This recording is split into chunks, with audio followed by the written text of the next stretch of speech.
Welcome everyone. We will wait for a couple of minutes for everybody to join. And please, you can start filling the survey. And once you are in, you can also share your name and your organization name in the chat. Thank you.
Okay, so welcome and thank you for joining us today. I'm Jose Joda, CaLP Technical Advisor, and it's an honor to welcome you to this webinar about CVA, environment, and climate change in humanitarian response. Before we move on, I would like to thank you all who join us today. And also the hundreds, in reality, of others that have registered to receive the recording. This is a real sign of the interest in this topic, and also the urgency to open up the conversation about those linkages between CVA, environment, and climate change. I also want to thank all the panelists, the facilitator, and the environment community of practice from the Global Shelter Cluster, that together with the CVA and environment community of practice that is led by CaLP, is co-hosting the webinar today. First, a quick reminder about the Zoom webinar features before we start. Next slide. Thank you. So a few aspects to comment. First is that the webinar is planned for a total of 90 minutes. And as we are in a webinar mode, your microphones are muted. But you can quickly use if you didn't do it yet, you can use the chat now to present yourselves and write in your name and your organization, if you wish. During the webinar, you can post your question using the question and answer function. That will be either answer on the spot, write an answer, or at the end of the webinar in the question and answer session that we have. If it is a specific question to one of the panelists, just include the question and the name of the panelist that you would like to answer the question.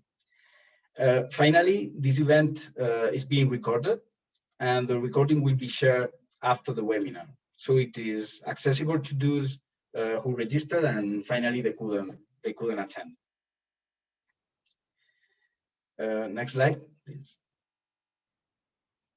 Cash and just a very brief introduction of the topic is that Cash and Voucher Assistance is increasingly gaining space in the humanitarian response, and it's also critical, right, in facilitating transformative processes. So, considering the real huge and global challenge that climate change and environmental degradation represent, it is important to explore how CVA could contribute to address those key challenges at three interrelated levels, represented in fact in this graph. First, in terms of organizational policies and engagement to reduce carbon footprint, and analyzing how CVA could effectively contribute to this reduction. Then, in mainstreaming green ways of working throughout the CVA program cycle, considering, in fact, different environmental aspects. And third, in incorporating CVA in the humanitarian cycle of humanitarian action, right? From preparedness to mitigation, adaptation, and response, like the whole cycle. In the light of this discussion and due to the growing interest about it, we wanted to open up this discussion to a broader audience, sharing some reflections about opportunities and challenges, and also showcasing experiences and projects related to the CVA, environment, and climate change space. It means that somehow we are entering quite a new space, and that's exciting. So join, of course, this discussion, sharing your thought and question. Now, next slide, please. We move into a quick overview of today's agenda, including these opening remarks. But we have also three panelists that will be presenting three different perspectives and experiences about CVA and environmental linkages. And then we will have some time also for the question and answer. And we will end with some closing remarks. Next slide. The webinar will be facilitated by Amin Mahsoudi from Yumlock Institute, Hanken School of Economics. And he will be accompanied by three wonderful speakers. Samantha Bonjon from the group URD, Ana Maria Flores from UNHCR Colombia, and Irene Amuron from the Red Cross and Red Crescent Climate Center. Finally, Kelly, on behalf of the Environment Community of Practice Global Shelter Cluster, will do a quick wrap-up, and we'll close also the event. Before going to the panel, you saw in the beginning that we had three surveys. We wanted to show the results about that, to know, in fact, where are we coming from, which type of organization are we or are you representing, and what are also your main interests in this topic. So here you can see in your screen the answers, and as you can see, we have a really good diversity in terms of geographical locations, and also type of organization, mainly NGOs, UN agencies, Red Cross and Red Crescent movement, and also increasing a little bit the academia and others. And then finally, about the main interest in these linkages between CVA, environment, and climate change, we see that in reality, more than half of the surveyed or the people that voted are kind of interested in the different aspects that are related to those linkages, right? Especially as we can see in promoting CVA, as a modality of humanitarian response to environment and climate change related shocks, but also how to integrate the environmental aspect into the CVA project cycle. Good. Yeah, finally, and next slide, please. Just to mention that currently there is a community of practice that is leading the conversation on this topic. It's a community of practice that it's still nascent, but with already more than 60 participants from different organization, different type of organization. And this webinar, in fact, is part of this conversation. Just to highlight too that there is already available at CaLP website a collection of studies and publications about the subject that is accessible in the link that we will be sharing in the chat. Without any more delays, I will hand over to our facilitator today, Dr. Amin Mahsoudi, project researcher and lecturer in humanitarian logistics and supply management at the Umlog Institute, Hanken School of Economics, Helsinki. Over to you, Amin. Thank you very much, Jose. It's my pleasure, actually, and honor to facilitate such an important session. And I can see that now over around 250 participants we have from different organizations, including INGOs, academic. And for me as an academician, always we've tried to connect with the practitioners to do research and studies more related to humanitarian logistics. So today I'm going to facilitate these sessions. Would you please go to next slide? Yeah. And yeah, I'm a postdoc researcher at Umlog Institute. Just give you briefly a description about the institute. Established by 2018, one of the first institute globally focusing on humanitarian logistic areas. We always try to connect with the practitioners, and then we have like a couple of ongoing projects connecting with the different humanitarian organizations in Africa and Middle East. And then the most recent one is our Cash and Carry project, which looking into the delivery of cash and voucher assistance in conflict zones, including 2 cases of Syria and also in Ukraine. And we've saw that we've reviewed a couple of academic research papers, and then we found that a lot of studies on CVA since Indian Ocean tsunami, and they increased after 2016 after the Grand Bargain, the importance of cash and voucher, as you mentioned, which been highlighted significantly. However, there's a lack of studies looking into the environmental impact of the CVA. And then among few, there are a few field research studies which published recently, 2020, which they looking into the CVA studies and the environmental impact. Among them, there's one of the published, report published by Samantha and her co-author Irene, which they look into the environmental impact of CVA. So next, please. Next. So before I will give the presentation to Samantha. Samantha, I will give a bio of her. She's done several studies on impact of humanitarian operation on the environment, including one which we'll present today. For us, she's currently based on URD, and she's gonna join soon in Joint Initiative for Humanitarian Packaging Waste, which is a project funded by USD. So before Samantha gonna start the presentation, I'm gonna ask you, what do you think, what are the main challenges or opportunities exist when you want to connect, for example, CVA program and then environmental impact? Would you please turn on your camera? And so Samantha gonna have a presentations with regard to these questions. And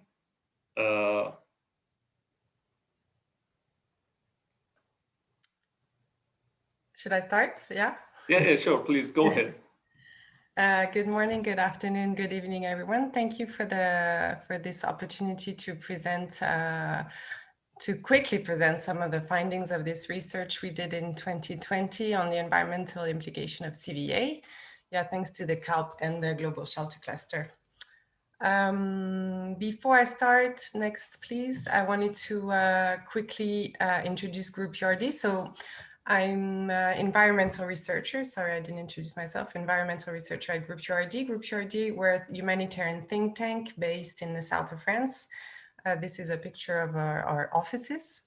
We're working on the links between environment and humanitarian actions for a while now, since 2020.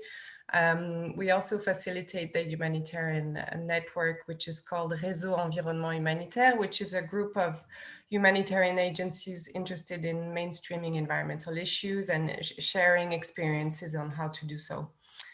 We've published a few research, as Amin and Jose mentioned, and I will send you the links, I think in the chats.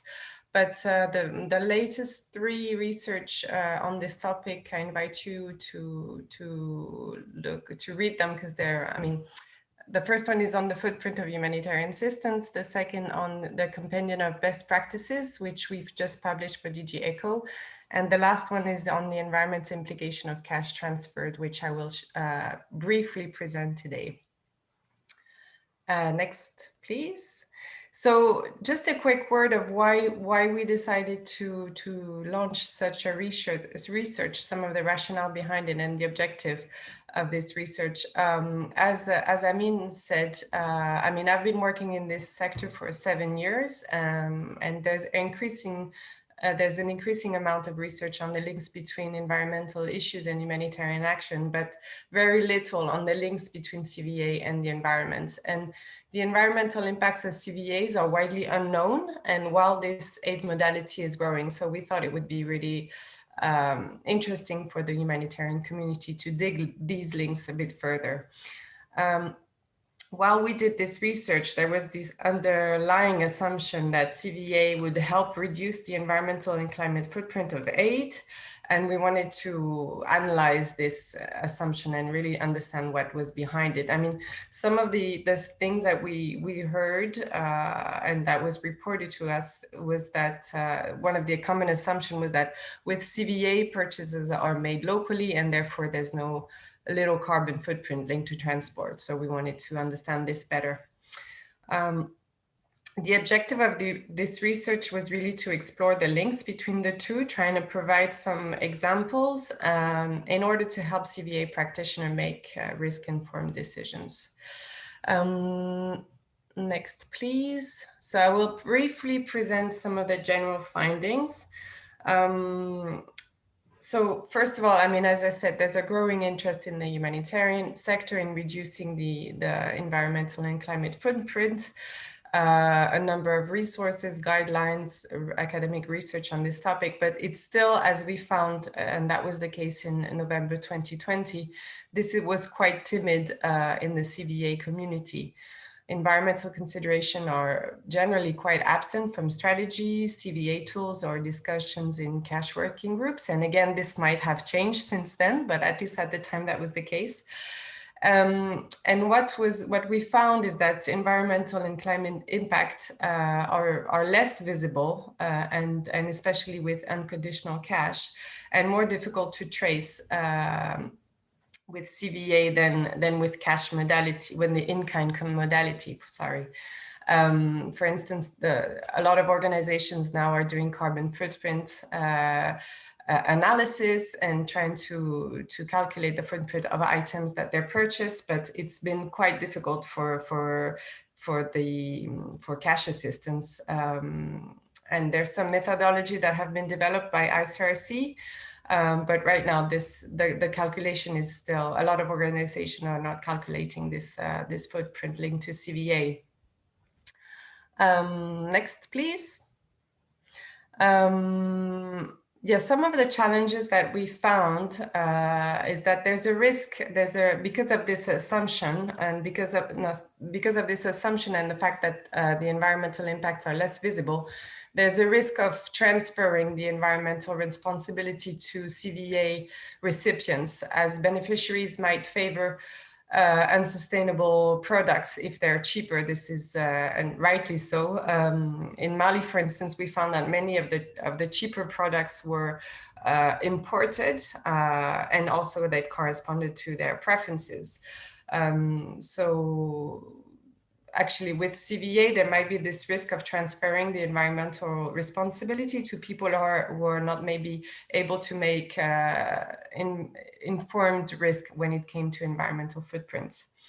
The second finding is that local does not necessarily mean sustainable, and in some cases it's really the opposite. And especially with food items, when we purchase food items, most of the footprint is linked to the production and not to the transport. So it really is a matter of what we buy and how the items have been produced rather than where they've been produced or purchased.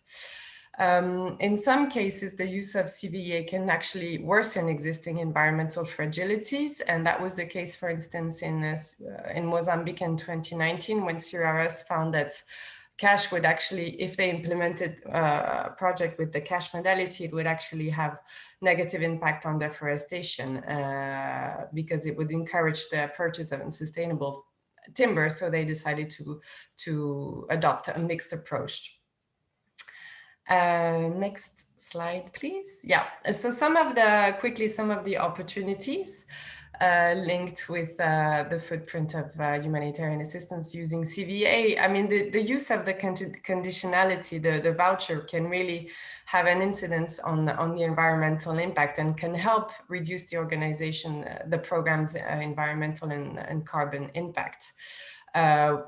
Suppliers can be supported in providing items that are produced more sustainably, items that they can also probably offer items that are more of better quality and therefore they last longer, or items that have less packaging. So the fact that to use the conditionality might be an option in countries where environmental fragilities have been identified and environmental risks of CVA have been pre-identified. In some cases, cash for work can have a positive impact on the environment, although this is debatable because these activities need to be well planned in order to ensure long-term impacts. We've seen in many countries activities of waste collection or debris collection, and these have perhaps short environmental impacts, but they need to be carefully thought through in order to have long-term environmental impacts.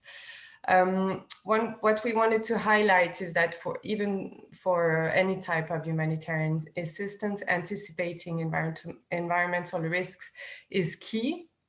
And there are tools that have been recently developed, like the NEET Plus, which have been included cash consideration, which can help CVA practitioners in identifying these risks and then make informed decisions. An opportunity that lies at the moment is greening existing CVA tools, such as market assessment tools, or considering energy needs in a systematic fashion in the MAB calculations. And I wanted to share as a last point an example of the organization Acted that gives a bonus of 5% to suppliers that demonstrate an environmental approach. And I mean, Acted is just one of the organizations that does it. ICRC does it too, but it questions the role that humanitarian actors have in the promotion of sustainable behaviors and in influencing market. And perhaps that's a new role that can be explored. Thank you very much. I hope I wasn't too long. Back to you, Amin. Thank you very much, Samantha, for your great presentation. It was very illustrative. You've mentioned about the challenges and opportunities of environmental consideration into the CVA programs by giving examples. I like the idea of using conditionality of CVA programs and cash for work, which can help reduce the environmental impact. However, there are challenges need to be considered, and these challenges can be included in the risk matrix, as you mentioned, and also for the minimum expenditure basket calculation, as you mentioned. Thank you very much. I appreciate your kind presentation. And when we talk about this practice, it's better always, because humanitarian response is really context dependent. And then this is also to CVA programs, which is differs from one context to the other. So therefore, today we have Ana Maria from UNHCR based in Colombia, who actually has years of experience in sustainability and project management issues in the humanitarian setting. So today, she gonna present for us a presentation based on the works done with the UNHCR and UNEP. And my question is that how to consider these environmental considerations and implications in CVA program at local context. Would you please share your insights and thoughts on that and for your presentation? Please go ahead. Thank you. Thank you, Amin. Good morning, afternoon, everyone. I'm pleased to be here and share with you the primary results of the project on environmental consideration in CVA. Next slide, please. Next. This is the agenda for today. First, I will tell you a little bit about project context.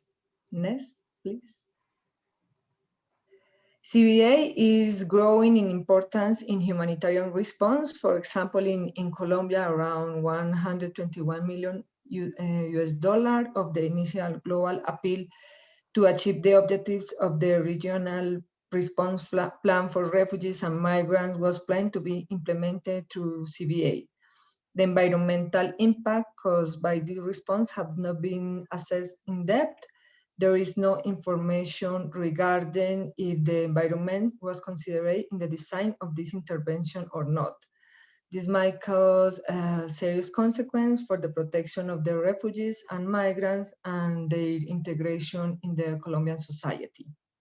UNHCR, with the support of UNEP, and working together with the Colombian Cash Working Group, has developed a checklist to mitigate the environmental impact related to CVA and to identify possible good practices to promote it through it. Next, please. Our work, we base our work in 3 studies. The first study was from Group URD, being Samantha one of the authors. The next study from London School of Economics, and the last study from ARUP and UNHCR. Next, please. Now I'll tell you about the checklist, which is the core of the project. The Colombia Cash Working Group has 21 members. When we presented the project at the beginning, 12 of them decided to join us in the process. We created the checklist with them, and it's a very simple to use document in Excel, and it contains 8 sections. The first section is about general information, next glossary, next a list of recommendations in environment to include in the SOP. The next sheet, you will get the core of the tool, which is the proper CVA checklist. We check every stage of the CVA project cycle and environmental criteria. The next sheet gives some guides to reflect about the environmental impact related to the different distribution mechanisms, but we are aware that it's complex to measure and compare the impact of the mechanisms. In a next sheet, examples of possible action for mitigating environmental impacts in CVA and how to include the environment in this assistance. In the next section, a list of environmental measures to share with our people of concern, with the host community, and even for internal use by organization. And the last section, we include the checklist, cash versus in-kind assistance, generated from ARUP and UNHCR study, and could be useful in deciding which type of assistance in certain contexts could generate less environmental impact. The checklist is being piloted by 6 members in the current human mobility context in Colombia. Their feedback will be incorporated into the checklist, and we are also interested in getting feedback from other contexts, for example, a disaster response. So if anyone is interested to pilot or review the checklist, please contact us. Next slide, please. Okay, at this point, a positive impact on the environment by the project cannot yet be clearly demonstrated. However, there are some indications that allow us to draw conclusion on the potential positive influence of the project in the future. First of all, the interest among the members of the CAS working group was huge. This shows the importance of this topic and the need to get deeper into it. As a result of this interest, the project has been included in the 2021 working strategy of the CAS working group, and the group also decided to consider environmental risks in the risk mapping, and we are supporting them in this activity. As a result, the CAS working group is preparing a strategy with UNHCR support to guarantee sustainability of this project based on environmentally friendly CVA approaches in the future. And to continue implementing programs during the COVID-19 pandemic, organizations were forced to adjust their processes to the new context. Some of them are flexibilization of the remote and presential work concept and digitalization of processes. So when talking about environmental consideration in CVA, let's analyze the adjustment due to COVID-19 also from an environment point of view. We are aware that we still are at the very beginning of this process to mitigate environmental impacts in CVA. We must look all the future picture to mitigate impacts, even if they seem small. Next slide, please. To conclude, I would like to share some recommendations with you. We consider them important in order to guarantee this kind of initiatives can keep growing. First, we recommend integrate environmental criteria into the existing CVA tools and assessments as markets needs or risk mapping. Then second recommendation, invest in more environmental impact studies. Impact studies about the different distribution of mechanisms. The next recommendation is if access to environmentally friendly product is restricted, the use of restricted cash transfer may be considered. Next recommendation is training and awareness raising session for our people of concern, for host communities, and for project implementation staff. And the last recommendation is implement CAS for environment. These kinds of projects can benefit people at the same time. They could participate in environmental activities such as waste cleanup camp combined with recycling or reforestation workshops. Next, please. I would like to give thank you to the CAS working group, Grupo de Transferencias Monetarias in Colombia, and to the actors that they are supporting us in the project. World Food Program, yes, World Vision, FAO, yes, 12 members of the CAS working group. Thank you so much. And yes,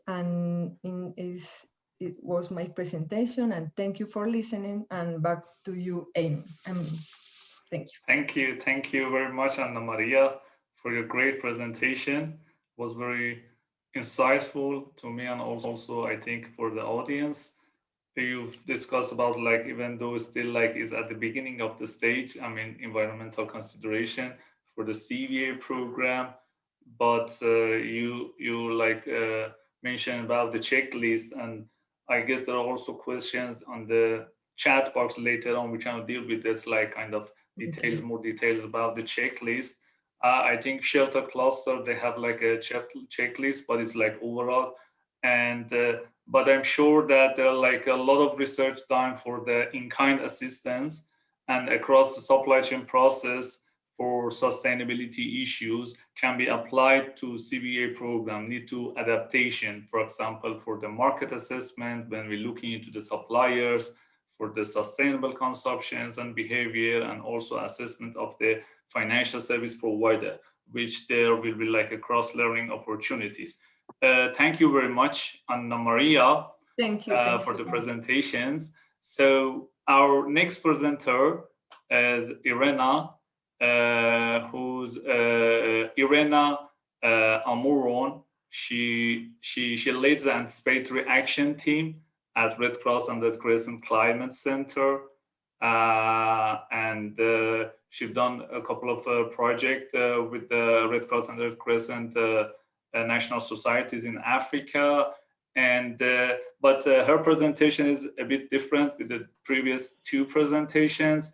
Irena gonna share with us like what a CVA and how it can be integrated to the anticipatory action in order to mitigate the climate-related hazards in the future. So my question for Irena is like, what do you see and what are the challenges and opportunities exist to like apply CVA in order to cope with the climate-related hazards and how it can be applied? So please welcome Irena. You can unmute yourself and open the camera. And then before that, I'm gonna mention that if for those participants who are like just joined, you may, if you have any questions related to any kind of presenter or overall, you may add it to the chat box in QA session. So we're gonna have a discussion for QA session at the end of the presentations. Thank you very much. So welcome, Irena. Thank you so much, Amin. Good morning, good afternoon, good evening, everybody, wherever you are in the various parts of the world. I will tackle this question with a little bit step back into what are the current statistics around the impact of climate change and extreme weather events.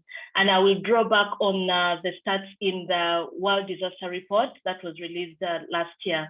And there was analysis that was done for the past 10 years that 83% of all disasters triggered by natural hazards were actually caused by extreme weather and climate-related events, including the floods, storms, and the heat waves.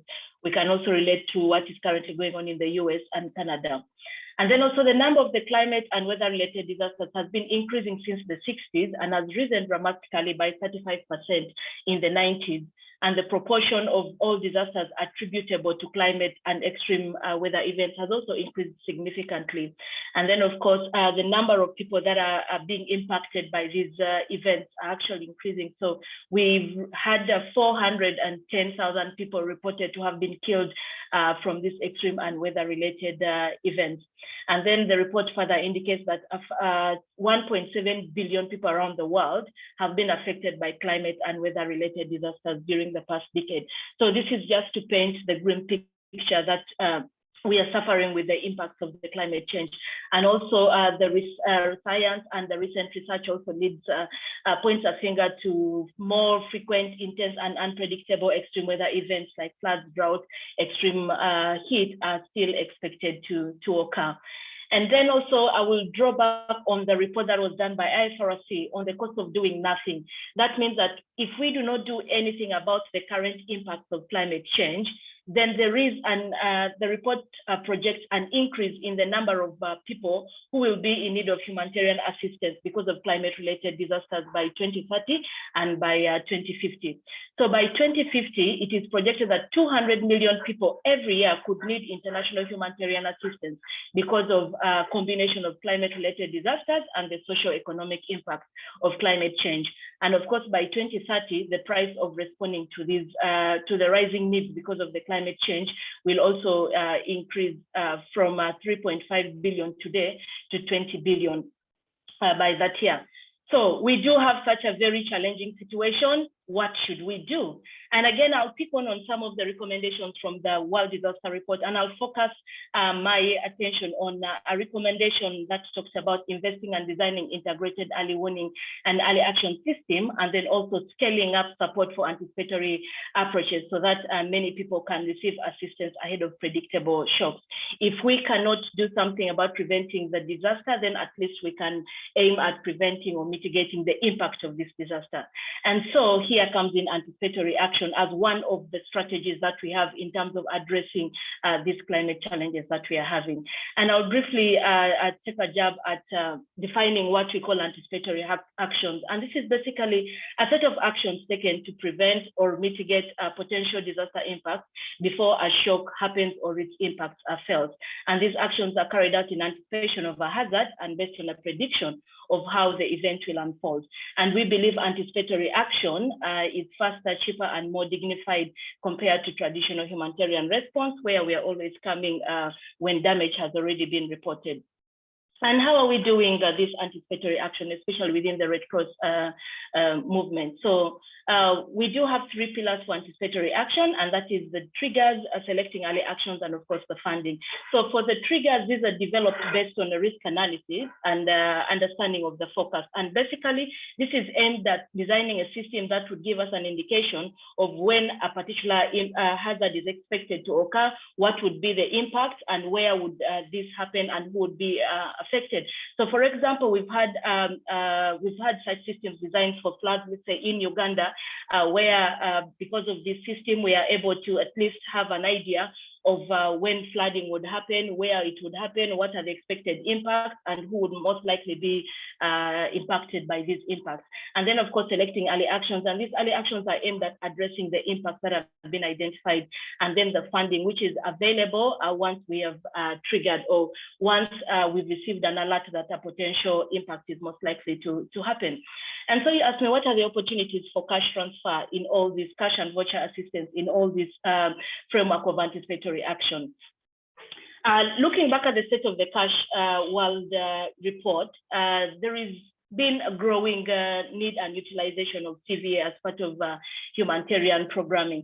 And I think also when you look at most of the early actions that have been identified within the AA projects across Africa globally, voucher and CVA is one of the early actions that have been defined.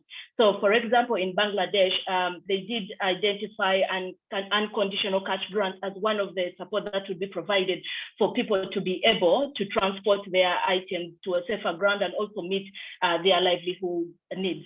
Then also another opportunity, we see that within the Red Cross movement, we see that CVA fits within the IFRC Green Response Agenda, where we are actively looking at promoting alternative, more environmentally beneficial solutions in addressing needs. And where CVA would be an option, definitely would be able to jump onto this. And then also another opportunity under CVA that we are looking at is there is potential to scale up adaptive social protection, in which CVA is one of the modalities for providing this support. And since these are actually facilitated by government, we see that if we lobby and advocate for adaptive social protection, and definitely CVA is part of the early actions that would be utilized, then we are able to reach more people within the time that is needed, and also be able to provide the assistance that is required. And of course, one of the things that personally that I've learned within this pandemic, and also it's one of the growing calls across the globe, is that the pandemic is moving us towards a cashless economy, and I will give again a very live example within Uganda, where our governments are calling for people to move towards e-transactions. And so we are saying this platform also provides an opportunity for CVA in anticipatory action in any humanitarian response. So we also need to move with the tides. And finally, under another opportunity that we have is looking back at the grant bargain, where most donors, there was a donor agreement that we should commit towards advocating for use of CVA as a default humanitarian response. And I think also this provides a strong opportunity. In regards to the challenges, there are quite a number, and not only specific to anticipatory action, but I think most of us in this webinar can relate to it. And the first one that most likely that we will face, especially if you're looking at anticipatory action in fragile states, access is one of the challenge. Access to data, access to people, access to to providing services to people. And usually where there are fragile states, there are challenge of policies that would support this kind of interventions. Then also another critical potential challenge is the capacity of the National Met Services to provide the weather information that is urgently needed to provide information for triggering action, especially for climate-related hazards, because we rely on the National Met. And in most cases, this has been a big challenge.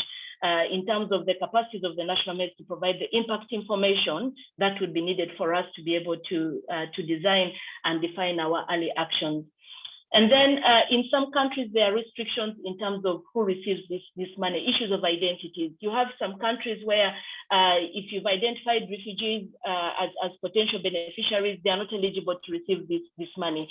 Again, I'm proud that Uganda is one of the few countries where refugees, internally displaced persons can always be able to access CVA if it is provided. But there are restrictions in other countries that I also believe some of us have kind of engaged with.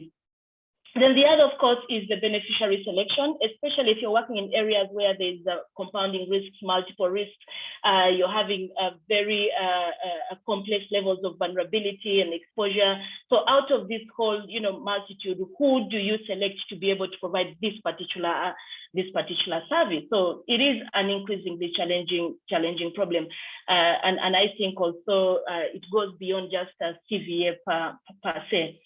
Then coordination and collaboration, are we doing enough? We have more people who are getting into this space. There is increasing interest. There is increasing need for us to shift towards providing the CVA.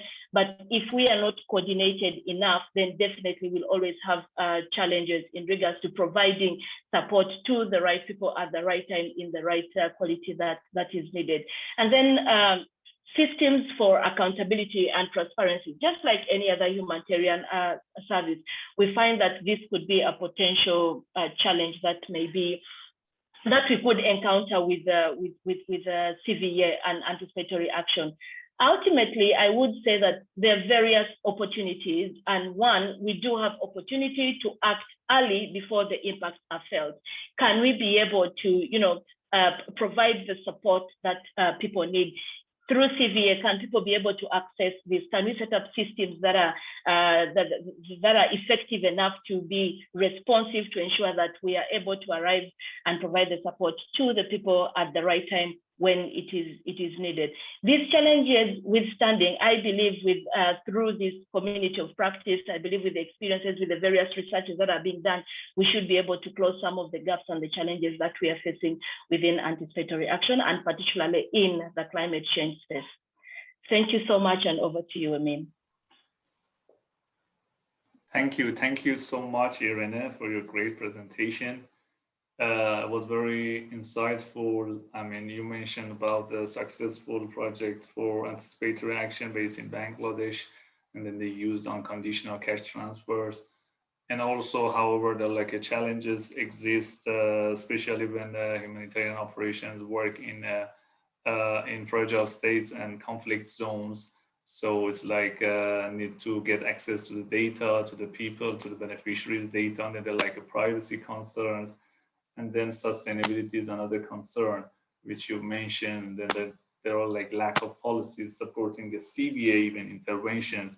It was the case in Syria before COVID, which the government not support of that. So yeah, thank you for the presentation. So now we're gonna open the session for the discussion for the QA sessions. There are lots of questions I can see in the chat box, and if you allow me, or we can go through the questions.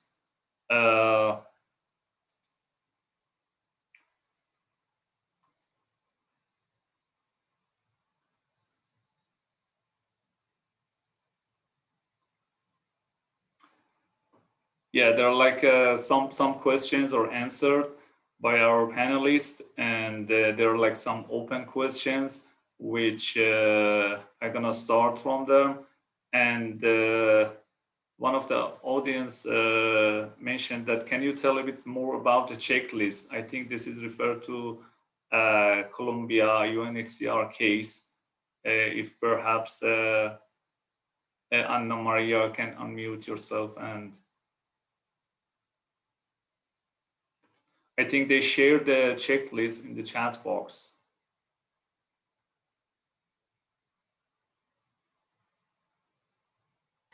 Hello, sorry.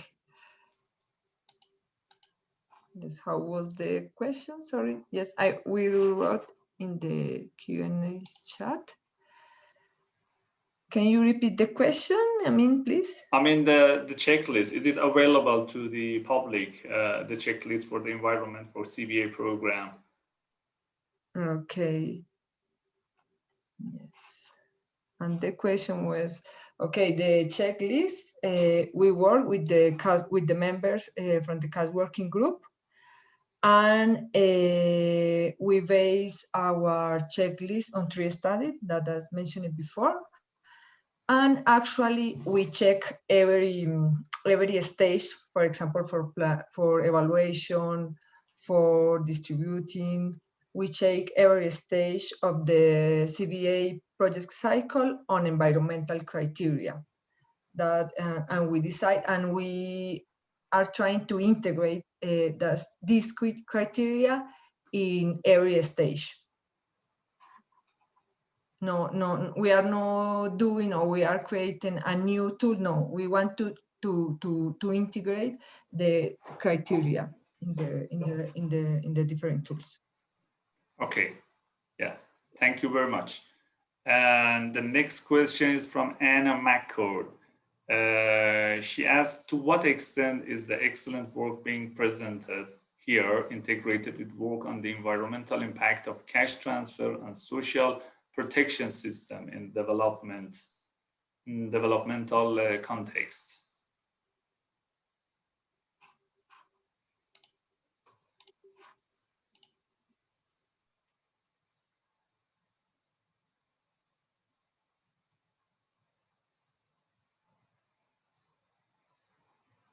Who is this for, Amin?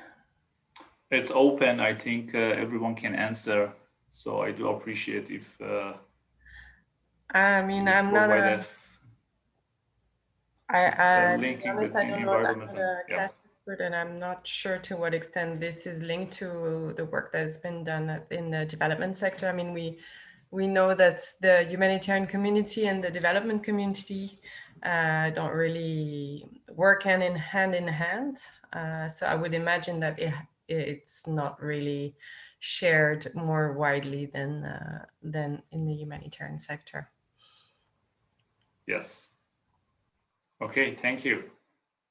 Jose, you want to add something? Yeah.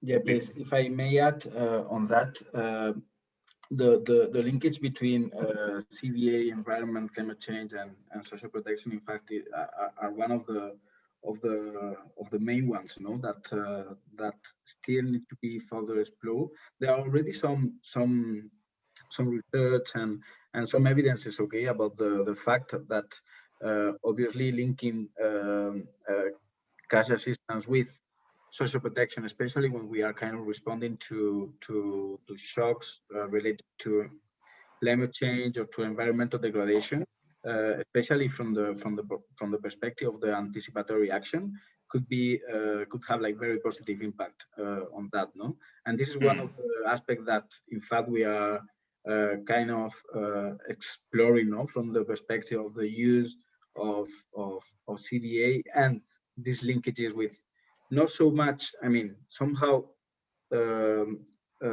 integrated with the humanitarian response, but also linked with the broader social protection system, no, and how to bring not only humanitarian actors but also governmental actors. So this is one of the aspects that are crucial, no, and I would believe that of course humanitarian CVA has a role in there. Okay, thank you. Thank you for the answer.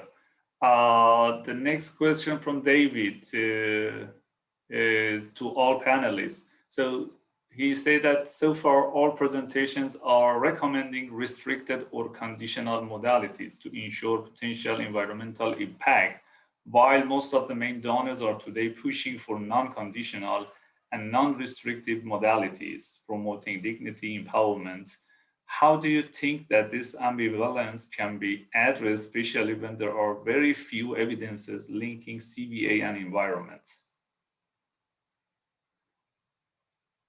I think Irena also referred to the unconditional cash transfer case for case of Bangladesh flooding, but yeah, this is maybe a good question to answer, to talking about the dignity, and then so it's like unconditionality, how we can, I mean, even the measure environmental impact of the CBAs will be difficult, but yeah, it's like controversial debates. Anyone want to open up and answer for this comment?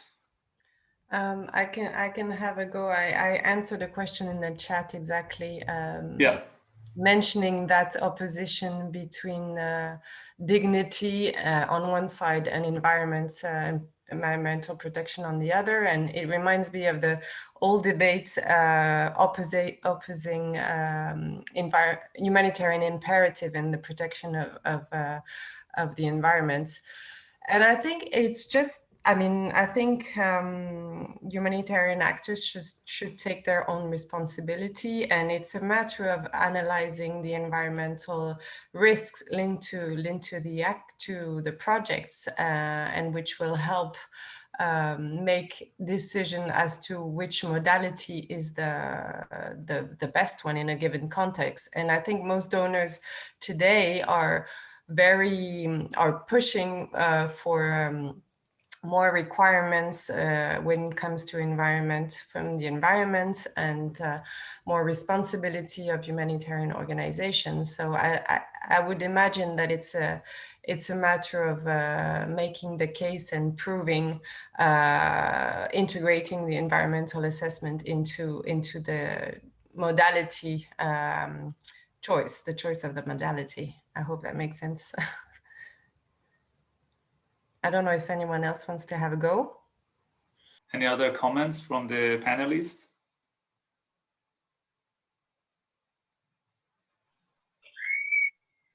I could just flag off that, like I had mentioned that we did provide unconditional support. So for us, at the end of the day, when it comes to the support that is provided, and when it comes to CVA, it has a lot to do with what is feasible within the limited time that we have to provide this assistance. What do communities prefer? We don't have a standard principle that it will have to be restricted or conditional. So there are quite a lot of factors at play that would either skew the decision to either conditional or unconditional. But so far, most of the support that is indicated in our early actions protocol is unconditional. Okay, thank you very much, Irena and Samantha. This question is to Samantha. Please.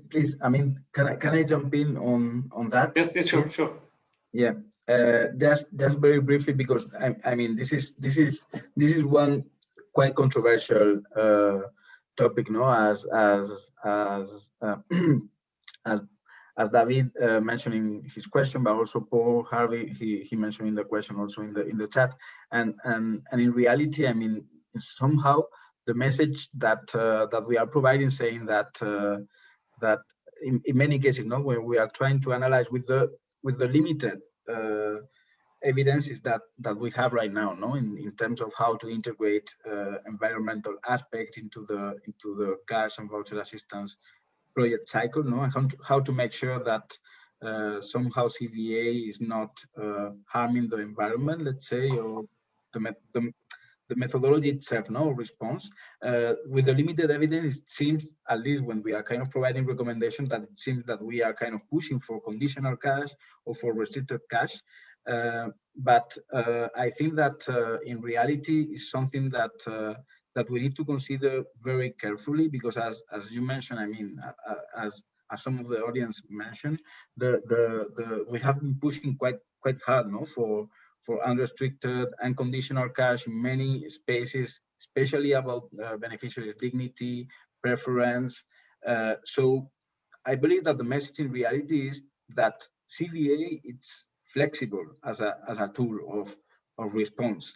And first of all, we need more analysis about the aspect related, these linkages, no, that we were speaking about between CVA and environment, and then also we need to understand better the external aspects that are related to this environment, no, to be able to somehow provide this kind of recommendations. And then final reflection about that. I think that in many cases we are mainly speaking about this kind of integrated programming, where we could be using, in fact, multi-purpose cash, unrestricted, unconditional cash, but also being supported by complementary activities that could be somehow supporting this multi-purpose cash in order to somehow either make sure that the environmental aspects are considered,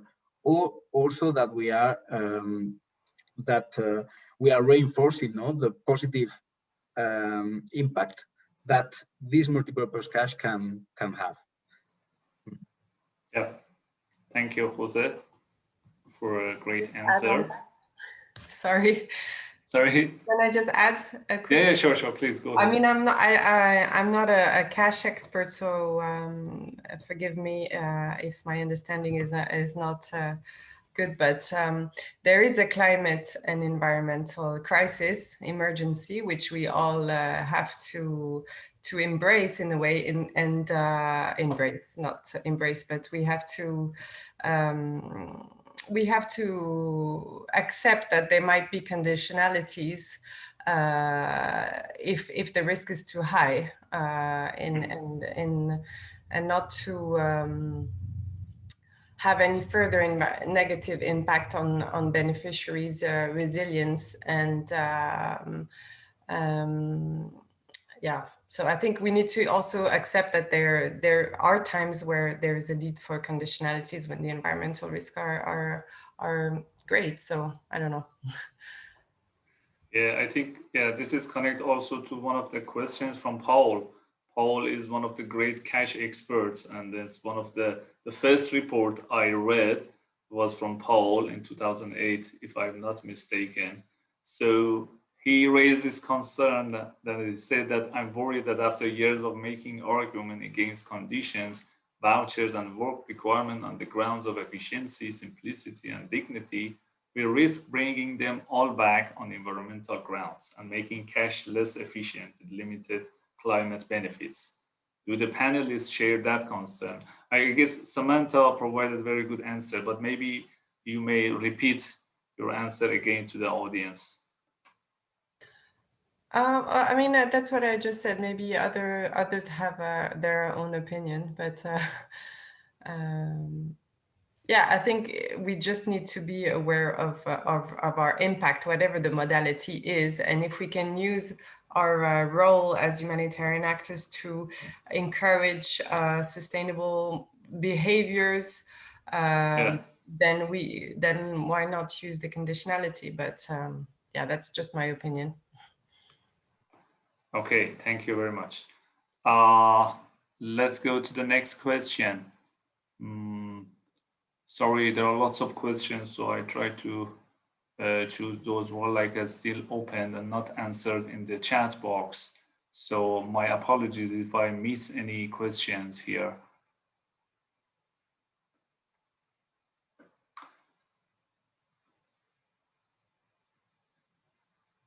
From Katrina, this question to Irene. Thanks for the presentation. From your experience, what are the main preparation and organization should take in preparedness to be ready to respond with CVA as early action and response? Thanks a lot, Katerina. There are quite a number of things that should be in place. Of course, one of them is, is the institution cash ready? Do you have systems that are able to facilitate this kind of delivery? Do you have staff that are already in place? I know that is just one angle, but within the whole spectrum of early action and early warning and early action, we also need to look at where is the information coming from, what mechanisms are in place to be able to provide you with the information that you need for you to be able to take early action. So for example, in this case, for most of our programs, we are collaborating with the National Hydromet Services to be able to provide us with the weather information that is needed. Have we defined our triggers? At what point do we take this early action? And what lead times are we working with? Should we work with 7 days lead time? Lead time meaning the time between the time between when the early warning has been provided and the actual occurrence of the event.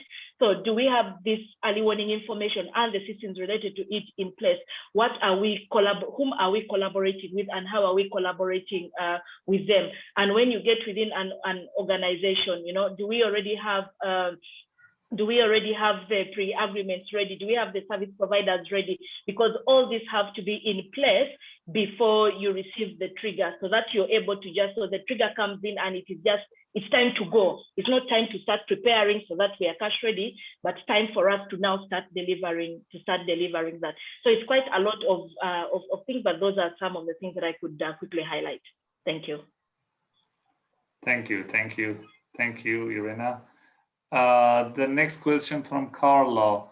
Also, I was interested to hear more about the links between CB and, okay, this is already, I guess, answered, link between social protection and CBA. And then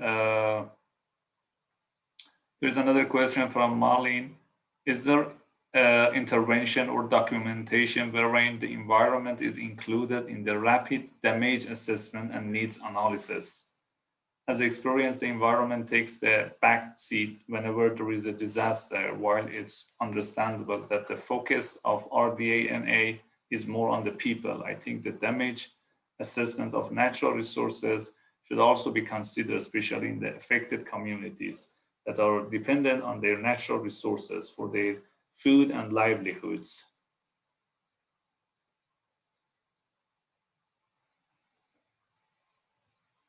So any documents we have for damage needs assessment? Was it part of the checklist for the needs assessment?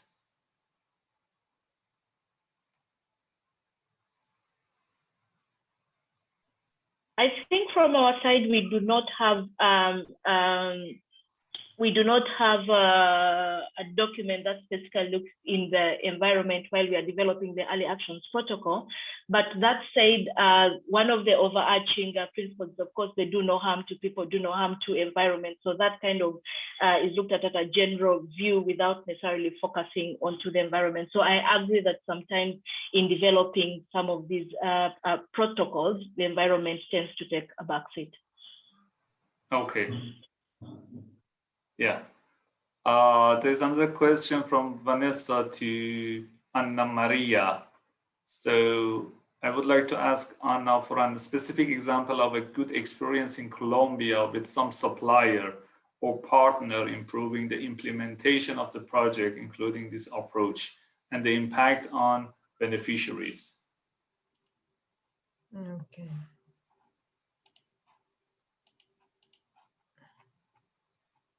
Sorry, I will. Don't worry, take your time. We still have time. With some supply. Okay. Now we are piloting the checklist, and in my opinion, a good experience is with the World Food Program. They are implemented or they are adapting their processes with the checklist, with the criteria. At this moment, I can tell you about the example of good experience because we are piloting. But in August, in September, I will I will get the feedback, and we can share the new result with you. But the better experience for me, in my opinion, is with the World Food Program. They are adapting their tools, their messages for the beneficiaries, and that's it. Yeah, thank you. Thank you, Ana Maria, for the answer. The next question from Lillian. I believe that in unconditional cash transfer, we give more flexibility to realize environmental impact. However, given the anticipatory action forecast-based cash intervention, how we can ensure sustainability of the approach in the context of recurrent shocks and stressors, including rapid and slow onset hazard impacts? I guess this refers to Irene. Yeah. Yes, I'm still trying to understand the question. Just give me a minute. Yeah, it's a bit long. Yeah, I don't get the gist of the question. I don't know whether it's talking about sustainability of the approach of anticipatory action or recurring shocks and stresses, including. Okay, I'll try and give this attempt. I'm not sure if I understood, Lillian, your question. I'm really sorry, but if I don't, kindly repost it. So one of our advocacy messages is anticipatory action should not be looked at as a silo approach.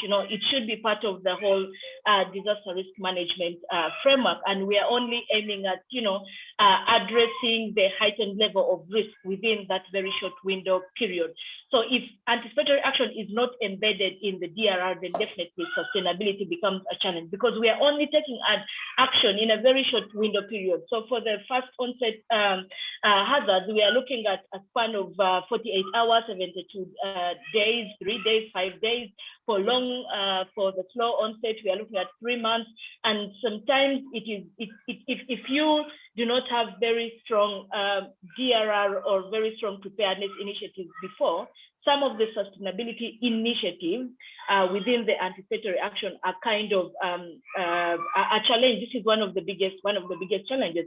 But one of the ways we are trying to address the sustainability issue is, besides advocating for the integration or embedding anticipatory action within the DRM framework, we also are building collaborations with the various stakeholders. So we are building collaborations with the relevant government stakeholders, with academic institutions, with the hydromet services, and all these things. So that what we build for the anticipatory system should actually be, the way of life, and not just waiting for when we have extreme events.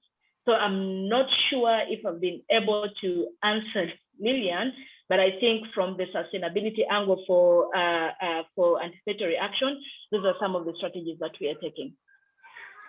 Thank you, Irene. Since the time is limited, there are a couple of questions still left unanswered, but we can get back to them. But after Kelly's wrap-up discussion, to summarize the presentation, I thank you again to all the panelists for the presentation and answering the feedbacks from the audience. Thank you, audience, for participations. So I'm now handing over the speech to Kelly, who is the co-chair of the Global Shelter Cluster Environment Community of Practice, who will close the webinar in a summary with the key points and some perspective looking forward. Thank you very much. Kelly. Thanks a lot. Yeah, thanks. I just need to get my screen a little organized here so I can be coherent. This has been a really interesting discussion. And I think we probably could have gone on for a couple more hours, at least discussing things. I think there are a lot of good things that came out of this. So first of all, I'd like to thank CaLP, UNHCR, UNEP, IFRC, and Group ERD, and the presenters and the participants for making this what has obviously been a very successful webinar, simply because there's still many questions we still have to answer, and that leads us to further opportunities. I would note again that a recording of the session will be available shortly to everyone who's registered for the event. So you'll be able to review not only the presentations, but also the answers and the discussion that took place. So a couple of key points in closing. I can't go through everything because it's been quite a lot, but if I can try to touch on some points without falling out of my chair. So you've had a lot of interest indicated in this issue of CVA and the environment and climate change. And we've had some practical examples from Colombia provided by Ana Maria. Irene was able to go through in great detail the anticipatory approach, which actually is a very important element of the CVA process, because if you can anticipate using cash or vouchers, then you have a lot more opportunities to look at how they're used and consider all the different impacts of that. And then, of course, we started with Samantha giving us a lot of examples from the research that she's done about the importance of environment and CVA and climate change. And so we've had a really good background there, and that information will be available in the presentation, in the recorded presentation, of course. The fact that we had some close to 250 participants, extraordinary. That's really extraordinary. And that really indicates the expanding awareness of environmental opportunities or environmental questions, climate change questions related to CVA. I'm really happy that this number of people showed up for this event, because it's really indicating that there is a community out there that is interested in this. But one of the things, and sort of a conditionality issue, I'll come to that in a minute, is that using cash or vouchers does not avoid issues associated with in-kind assistance. We have to remember that CVA, cash and vouchers, started out because it was administratively easier than providing tons of food or commodities, and it used the markets. But none of that logic says that it doesn't have an impact. And so it's another tool that we use, but it's not totally different from all the other tools that we have. Evidence is important. And I saw this in some of the questions and in some of the chat, the whole issue about evidence. Just because we're using cash and vouchers doesn't mean that we don't have to collect evidence about how it's used, how the cash is used, what are the impacts of that. We don't abrogate those responsibilities in any way or means. Now, Samantha's in her presentation started talking about some of that and what evidence we have, but there's obviously a lot more need for further research here because we're moving in an environment where humanitarian assistance is based on evidence. And if we don't have the evidence, then it will be very hard to justify the CVA approach, even though it is administratively easier and more convenient for the donors. I would note that all donor assistance is conditional.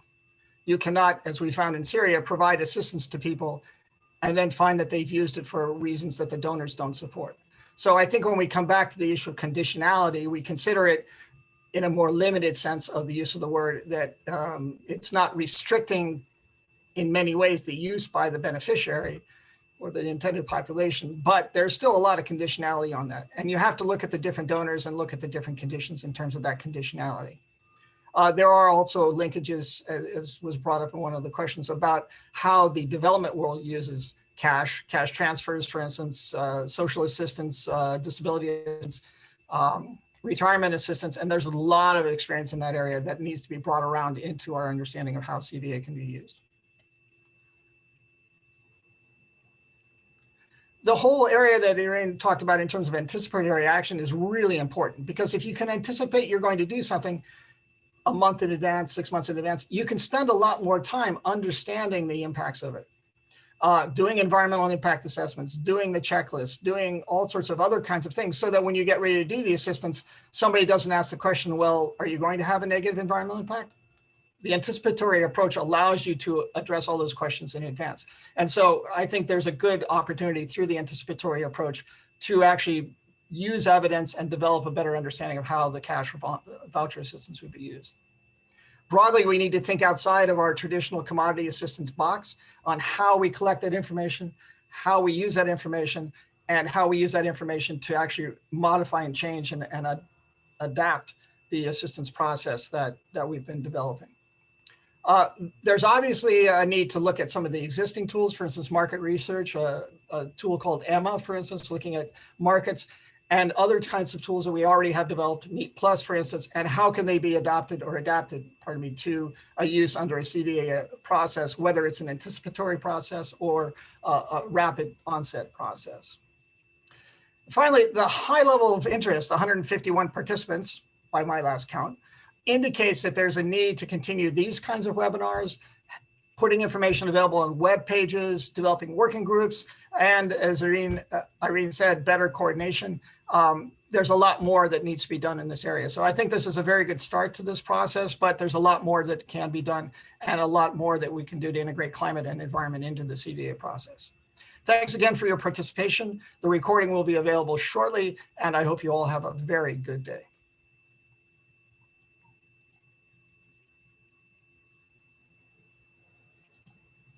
Thank you very much. Thank you. Everyone. Thank you. Bye-bye. Thank you. Thank you. Bye-bye. Thank you. Bye.